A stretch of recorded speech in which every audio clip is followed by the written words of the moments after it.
The station lights flickered as Ethan walked through the crowded trade hall. Merchants shouted about rare metals, alien spices, and strange machines. He kept his hands in his pockets, ignoring the noise. He was only here for spare parts for his ship. Nothing more. But fate had other plans. A tall, scaled alien with gold rings on his arms blocked Ethan's path. His voice was smooth but carried a sharp edge. "Human, you look like a man who values fine things.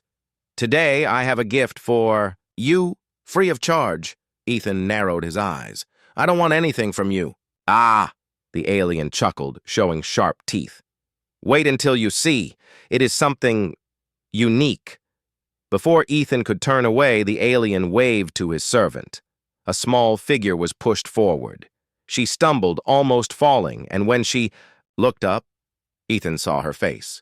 She was young, maybe 12 by human years, with pale blue skin and silver eyes that seemed empty, like the light inside her had burned out long ago. A thin metal collar rested around her neck, and her clothes were little more than torn fabric. She didn't speak, didn't even react. "A rare species from the outer rim," the alien merchant said proudly. "A child, trained to obey. She makes no trouble, never talks back. You can keep her for company on your lonely human travels. Think of it as a toy." Ethan's jaw tightened. The way the alien spoke made his stomach twist. "She's not a thing," he said quietly. The merchant laughed. "She's property. The war took her family, and now she belongs to whoever holds her tag. But you get her for free. Call it a gift from one trader to another." Ethan looked at the girl again. She stood still, her arms at her sides, eyes staring at the floor. There was no spark in her expression, no sign of hope. He wanted to walk away. He wanted to stay out of trouble. But something deep inside him wouldn't let him leave her there. "Fine," Ethan said, his voice sharp. "Give me her tag." The merchant handed over a small metal chip and grinned. "Take good care of your new toy." Ethan didn't reply. He put his jacket over the girl's shoulders and walked away, guiding her through the crowd. She didn't resist, but she didn't look at him either. Back on his ship, the Starling, Ethan led her to the small medbay. "Sit here," he said, pointing to the bed. She obeyed silently. He could see she was thin, her wrists bruised from old restraints. "What's your name?" he asked. No answer. "Can you talk?" She blinked slowly and gave the smallest nod. "I'm Ethan," he said, keeping his tone gentle. "You're safe here. No one's going to hurt you." Her eyes flickered, but she said nothing.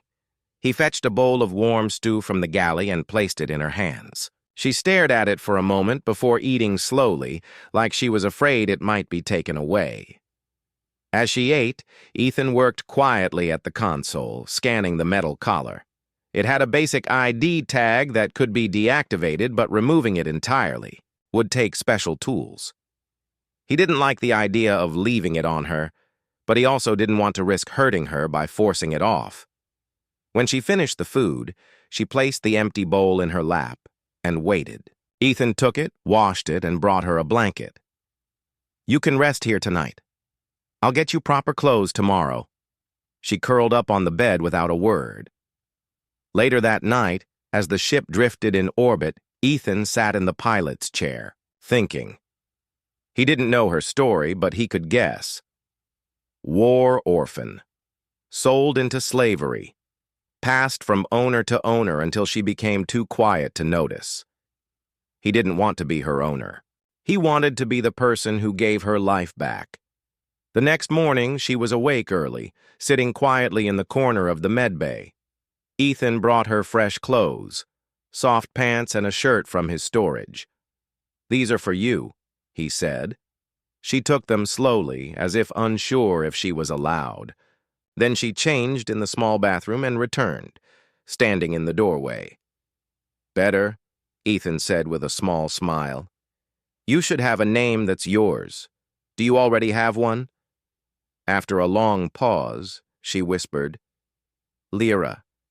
It was the first time he had heard her voice. It was soft and shaky, but it was there. Lyra, Ethan repeated. That's a good name. It's yours. No one can take it from you. She looked at him for a moment, her silver eyes searching his face, then quickly looked away. Over the next hours, Ethan showed her the ship. She followed quietly, her steps light, her gaze flicking to the walls and windows.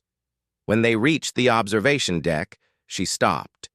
Beyond the glass, stars stretched endlessly, some bright, some faint, all scattered like diamonds in black velvet. She stared at them, her lips parting slightly. Pretty, huh? Ethan said. She nodded once, still looking. For the first time since he had met her, Ethan thought he saw the faintest trace of life in her eyes. It was small, fragile, but it was there. He didn't know how long it would take to help her heal, but he knew one thing. He wasn't going to let her go back to the life she had before. And maybe, just maybe, the stars ahead could be her new beginning. The starling drifted silently between distant stars.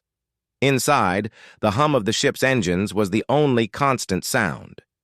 Ethan sat at the small workbench in the engineering bay, fixing a cracked circuit board. Lyra sat nearby, her legs pulled close to her chest, watching him with cautious eyes. She had been on the ship for 3 days now. She still didn't speak much, only answering in short words when asked a question. Ethan didn't push her. He knew trust couldn't be forced. You can come closer, he said without looking up from his work. Won't hurt you. She hesitated, then slid off the chair and walked over. She leaned slightly to see what he was doing. This is the ship's power relay, Ethan explained. It controls the lights, engines, everything. When something breaks, I fix it. Lyra tilted her head, studying the small glowing components. You make it work again? Ethan smiled faintly. That's right. For a moment, her gaze lingered on the tools. Then she stepped back, as if afraid she had overstepped by speaking. If you want, Ethan said gently. I can teach you how to fix things. Her silver eyes flicked up to his face. Me? Yeah, you, Ethan said. It's not hard once you learn the basics. And it's useful. Every ship needs someone who can keep it running. She didn't answer, but the thought seemed to stay with her. Later that day, Ethan cooked a simple meal. Roasted vegetables with bread. He placed the plate in front of her. She hesitated before taking a bite. You always wait before eating, he said quietly. She looked down. Before? They took food if I started too soon. Ethan's chest tightened.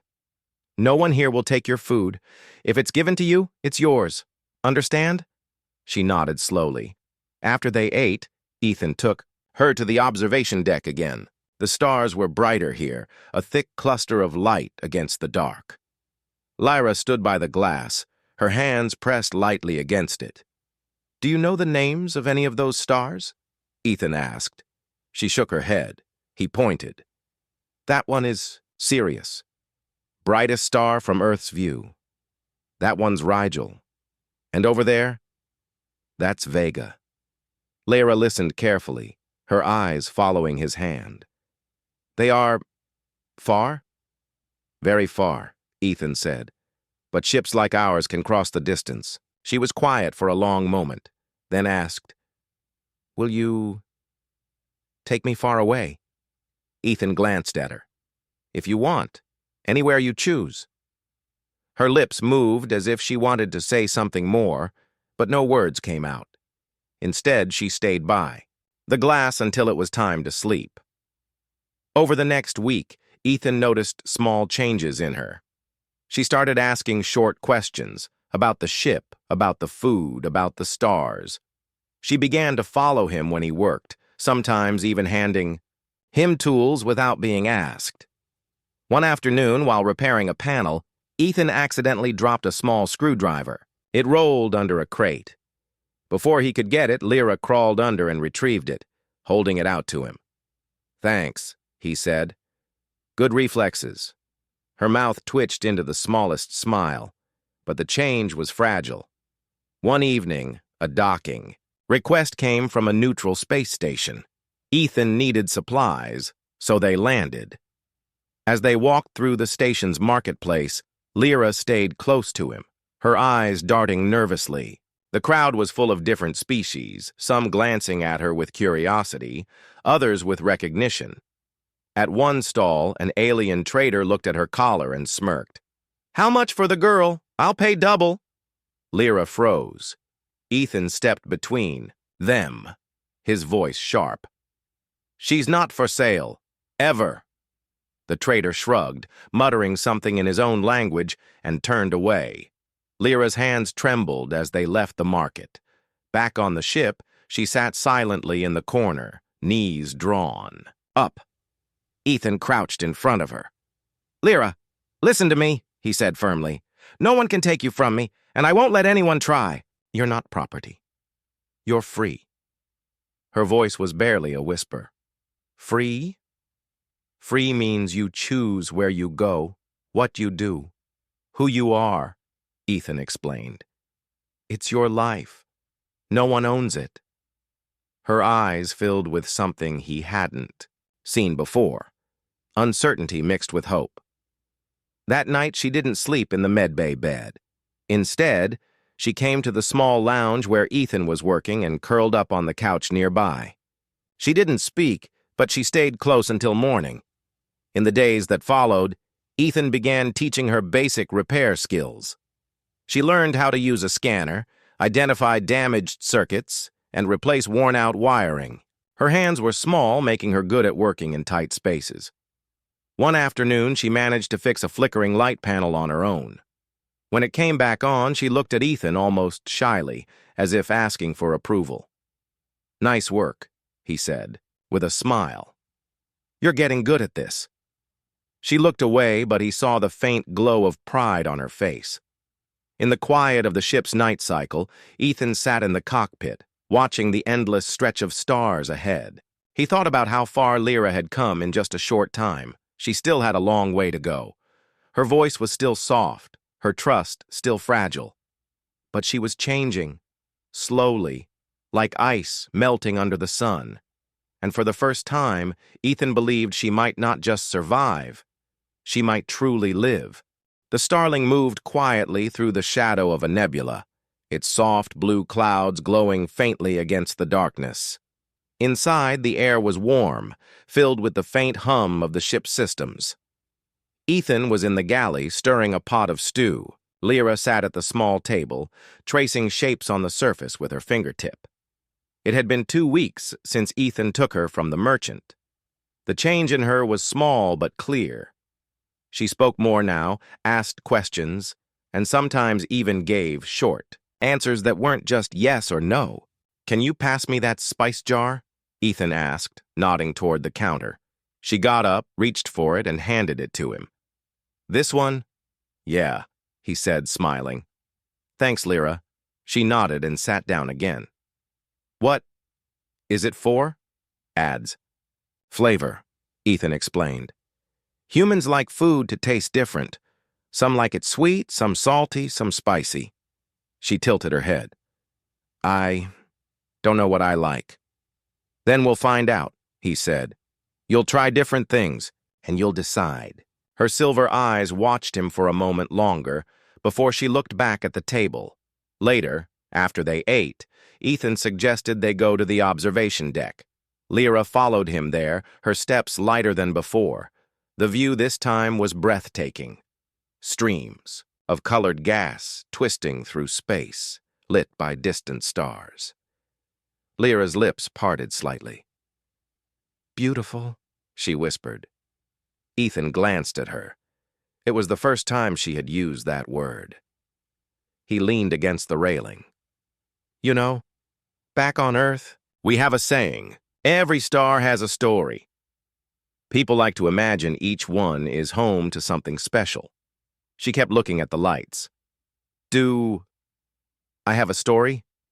Ethan's voice was steady. "You're writing it right now." For a long time, they stood, there in silence, watching the nebula shift slowly in the dark. The next day, they landed on a small trade station to get fuel and parts. Ethan guided Lyra through the narrow corridors, making sure she stayed close. She wore the new clothes he'd given her and a small scarf around her neck to hide the collar. In the marketplace, a group of alien workers unloaded crates. One of them, a broad, insect-like alien, noticed Lyra and stared. His antenna twitched. "That one's from the Outer Rim," he said in a language Ethan understood. "Rare stock. Bet she's worth something." Ethan's shoulders tensed. "She's not for sale." The alien laughed, stepping closer. "I wasn't asking you. I was telling you." Lyra froze. Her hands tightened at her sides, but then something unexpected happened. She stepped forward, putting herself between Ethan and the alien. Her voice trembled, but she said clearly, "Leave us alone." The alien blinked, surprised at her boldness. Ethan gently put his hand on her shoulder and guided her away without looking back. Once they were clear of the marketplace, Ethan crouched to meet her eyes. "That was brave, Lyra." She looked down. "I didn't want them to take you." He smiled faintly. "I told you, no one's taking either of us." Back on the Starling, Ethan worked on replacing a faulty coolant pump. Lyra stood nearby, handing him tools without being asked. "You did well today," he said, tightening a bolt. She frowned slightly. "But I was afraid." "Being brave doesn't mean you're not afraid," Ethan said. "It means you act even when you are." She thought about that for a moment, then nodded slowly. After the repairs were done, Ethan surprised her with something new, a small music player. "This," he explained, "is from Earth. It plays songs. Some tell stories, some are just for fun." He pressed a button, and soft notes filled the room. It was a slow, gentle melody, like waves lapping against a shore. Lyra tilted her head, listening. "It feels warm." "Music can make you feel things," Ethan said. "You'll hear a lot more of it here." Over the next few days, she kept the music player with her, playing different tracks as she explored the ship. Sometimes Ethan would catch her humming along softly, though she stopped if she noticed him listening. A week later, while traveling through a quiet sector, they received a distress signal from a small cargo vessel. Ethan hesitated. Distress. Calls could be traps, but decided to investigate. When they arrived, the cargo ship was drifting, lights flickering. Ethan docked carefully and went aboard, with Lyra following close behind. Inside, they found 2 injured crew members. Ethan quickly began helping, giving them water and first aid. Lyra stood by one of the wounded, offering a blanket and helping them drink. Her hands were still uncertain, but she didn't shy away. After they left, Ethan looked at her in the cockpit. "You didn't have to help, but you did." She shifted in her seat. "You help people. I want to, too." He smiled. "Then you're already more than what they told you you were." She glanced out at the stars. "Maybe I can be something else now." Ethan nodded. "You can be anything you choose." That night, as the ship cruised toward the next sector, Lyra sat in the observation deck alone. She thought about the nebula, the marketplace, the music, and the moment she had spoken up. She didn't know exactly what she was becoming, but for the first time in years, she felt like she was more than just a shadow in someone else's life. She felt like she was beginning her own. The Starling was quiet, drifting through a deep, empty stretch of space. The stars outside were thin here, and the dark seemed endless. Ethan sat in the cockpit, sipping a cup of coffee while checking the ship's systems. Lyra was beside him, curled in her seat with a small blanket over her legs. She had been learning quickly how to read simple system displays, how to track fuel levels, how to run the scanner. Ethan didn't give her these lessons to keep her busy. He gave them because he wanted her to be part of the ship's life. "What's that symbol mean?" she asked, pointing at a blinking icon on the screen. "That's the comm channel," Ethan said. It's open, but no one's sending us anything. She nodded and leaned back, staring at the stars. Suddenly, the console lit up with a warning. Incoming vessels detected. Ethan frowned and tapped the scanner. 2 ships, closing in fast. No identification codes. Lyra sat up straighter. Is that bad? Probably, Ethan said. Stay calm. Within minutes, 2 dark, angular ships appeared on the scope. They were fast, built for pursuit. Ethan knew the type. Bounty hunters. A voice crackled through the comm, harsh and metallic. Human pilot, you have something that belongs to our client. Surrender the girl and we'll let you go. Lyra's grip tightened on the armrest. Her eyes flicked to Ethan. Ignore it, Ethan said, switching frequencies. He pushed the Starling into a sharp turn, engines roaring as they sped toward an asteroid field ahead. The bounty hunters gave chase. Flashes of light streaked past the cockpit as their weapons fired, missing narrowly. Ethan's hands moved quickly over the controls. Lyra, I need you in engineering. Reroute power from the secondary systems to the engines. Now. She hesitated, fear flashing in her eyes. You can do it, Ethan said firmly. Remember what I taught you. She unbuckled and ran to engineering, the ship shuddering under another hit. In the small, humming room, she opened the control panel.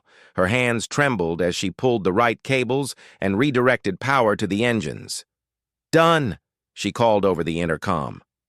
In the cockpit, Ethan saw the engine output spike. The Starling surged forward, slipping into the twisting asteroid field.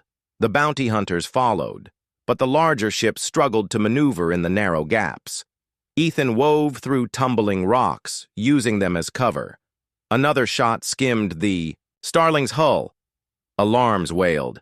Lyra, I need you to shut down the heat signature on the ship. Ethan's voice came through. She quickly found the coolant control and vented a burst into space, masking their trail in a cloud of cold vapor. Within minutes, the bounty hunters lost their lock.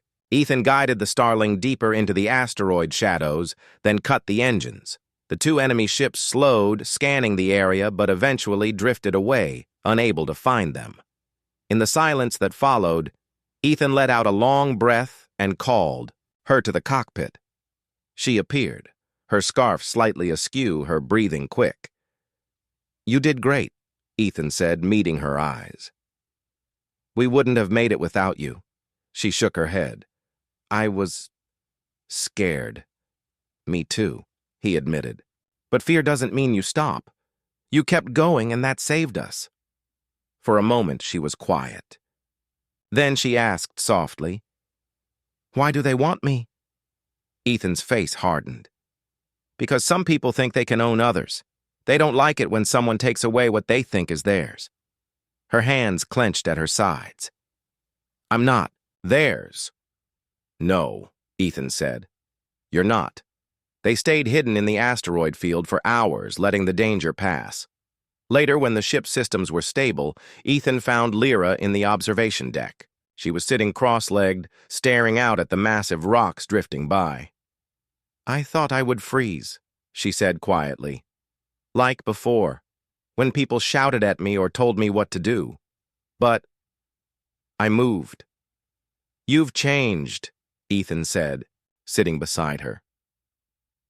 You're starting to believe you can act for yourself. She glanced at him. It feels strange, but good. The next day, they reached a small hidden port known for helping those on the run. While Ethan negotiated for supplies, Lyra explored the safe, dim-lit corridors. She found a small library room filled with old star charts and navigation manuals. When Ethan came to get her, she was tracing her fingers over a map of the galaxy. I want to know where everything is, she said. We can learn together, Ethan told her. Back on the Starling, they plotted a new course that avoided major trade routes. Lyra stayed close to the cockpit, keeping an eye on the scanner. That night, as the stars stretched ahead again, she spoke softly. If they come back, I want to help again. Ethan looked at her, his voice steady. You will. But maybe next time we won't have to run. Maybe one day they'll be the ones. Afraid! Her silver eyes caught the light from the console, and for the first time there was something fierce in them. The Starling drifted in the safety of a quiet system, far from trade routes and pirate zones. The engines hummed softly, steady and calm. Ethan sat at the cockpit running a systems check, while Lyra sat beside him with a data pad reading one of the simple engineering manuals he'd given her.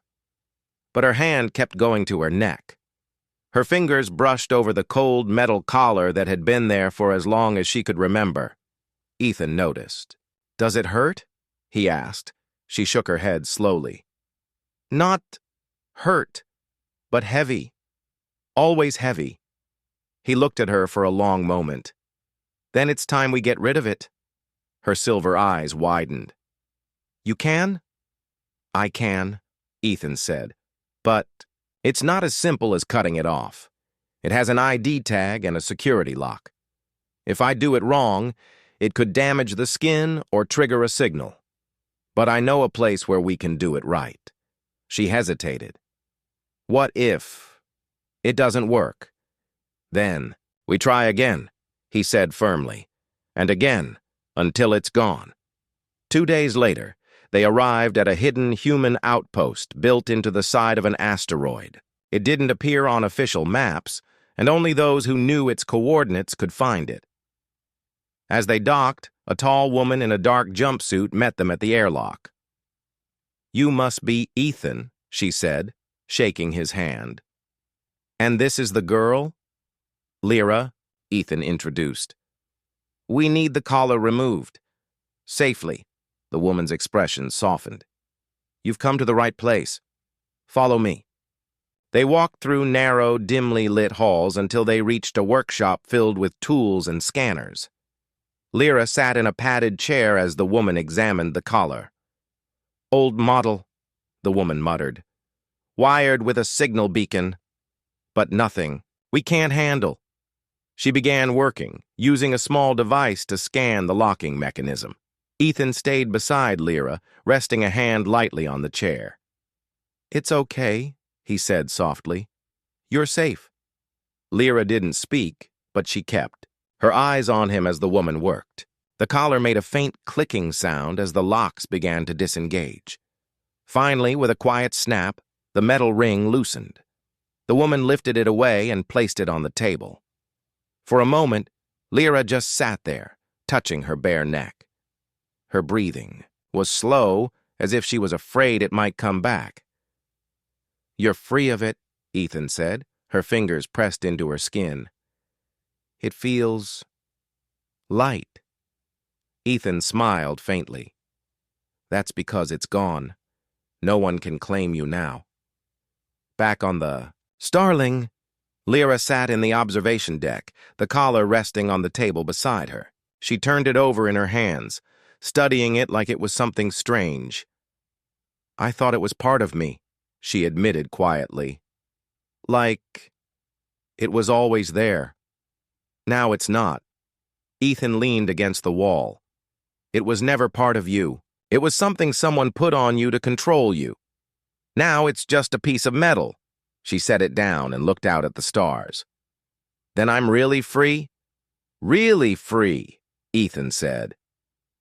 Over the next days, Lyra's movements changed. She stood straighter, walked without keeping her head down. She spoke more, sometimes even starting conversations herself. One morning, while Ethan was repairing a panel in the galley, she came in holding a small box. "I made this," she said. Inside was a simple charm she had shaped from scrap metal, a small star on a thin cord. "For you," she added. Ethan took it, turning it over in his fingers. "This is great, Lyra, thank you." "It's for helping me," she said softly. "You helped yourself," he replied. "I just gave you the chance." She didn't answer, but her eyes glimmered before she turned to leave. A week later, they landed on a supply station for food and fuel. Lyra walked beside Ethan through the busy market, her scarf gone, her neck bare for the first time in public. A merchant glanced at her and then looked away, uninterested. No one tried to buy her. No one called her property. Lyra's steps grew steadier. In a quiet corner of the station, they stopped to eat. She watched the crowd with calm eyes. "It's different," she said. "What is?" Ethan asked. "Before, I felt like everyone saw me as something to take," she explained. "Now, I feel invisible, but in a good way, like I can walk anywhere and choose where to go." Ethan smiled. That's what freedom feels like. That night, back on the Starling, Lyra stood in the cockpit as Ethan plotted their next course. "Where do we go now?" she asked. "Wherever you want," Ethan said. She thought for a moment, then pointed to a small system on the star map. "Here, you said once that it had oceans." "Blue oceans," Ethan confirmed. "And open skies. Then let's go," she said, her voice steady. As the ship's engines came to life, Ethan glanced at her. She wasn't the silent, broken child he had met in the merchant's stall. She was someone new, still healing, but no longer chained. And, for the first time since he'd known her, she smiled without hesitation. The Starling glided out of hyperspace, stars stretching into steady points of light again. Below, a planet covered in deep blue oceans and green islands spun slowly.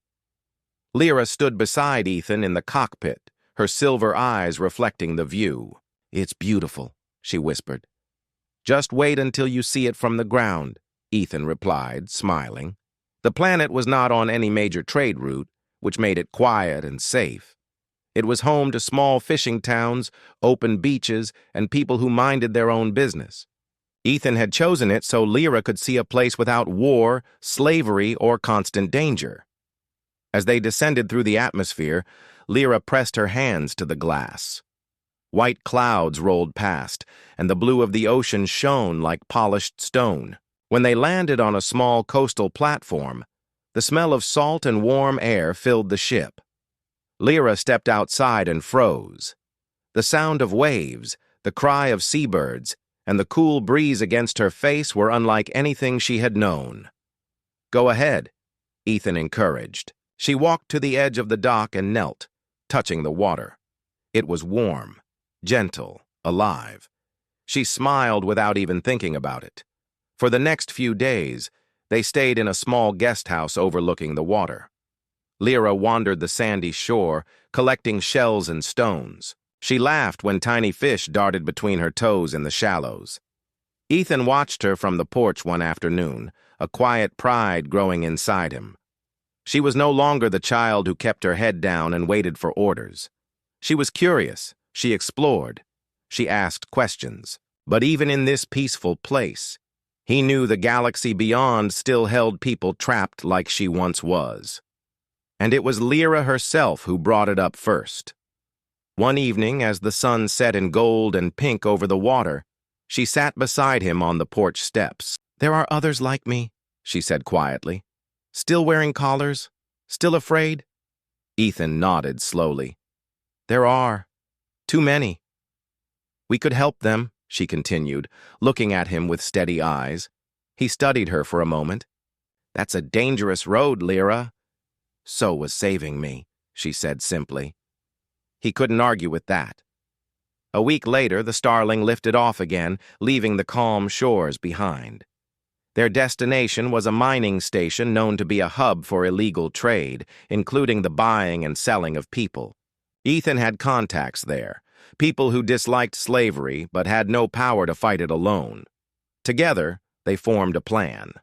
When they arrived, Ethan played the role of a buyer walking into the dim, crowded market. Lyra, wearing a hood, moved quietly among the stalls. It didn't take long to find a group of frightened alien children in a holding pen, guarded by two armed slavers. Ethan kept the guards distracted with questions about prices and origins while Lyra slipped to the side, finding the control panel for the lock.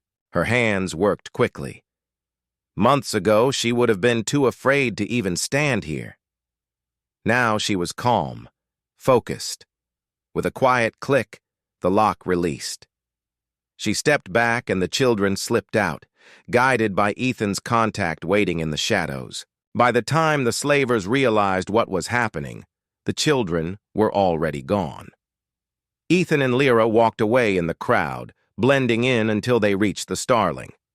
Once in orbit, Lyra sat in the cockpit, breathing hard but smiling. "We did it." "You did it," Ethan corrected. "You freed them." She looked out at the stars. Feels better than being free alone. Over the next months, they repeated the process on different worlds, sometimes freeing one person, sometimes dozens. They didn't always win easily, and sometimes they had to run.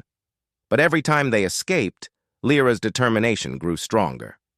On one mission, she faced a frightened young alien boy hiding in a corner, refusing to move.